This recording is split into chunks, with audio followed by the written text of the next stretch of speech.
வணக்கம் ஆனந்தி.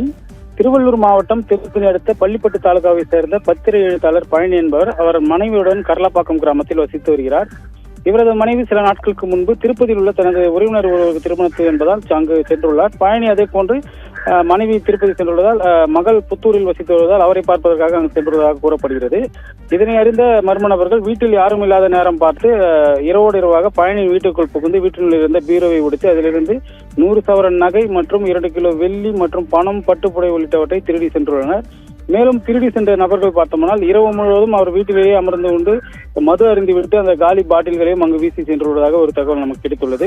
இதனிடையே காலை விடிந்ததும் அக்கம் பக்கத்தினர் பார்த்து பழனிக்கு தொலைபேசி மூலம் தொடர்பு கொண்டு வீடு திறந்துள்ளது, நீங்க எங்கே சென்றீர்கள் என்று கேட்டு அவர்களுக்கு தகவல் அளித்ததன் பேரில் அவர் போலீசாருக்கு கால் செய்து தகவலை தெரிவித்துள்ளார். இதனிடையே சம்பவ இடத்திற்கு வந்த காவல்துறையினர் தடயவியல் நிபுணர்களுடன் உதவியுடன் ஆய்வு மேற்கொண்டு வருகின்றனர். அதே போன்று மோப்பனாய்வு அறிவிக்கப்பட்டு ஆய்வு மேற்கொண்டு வருகின்றனர்.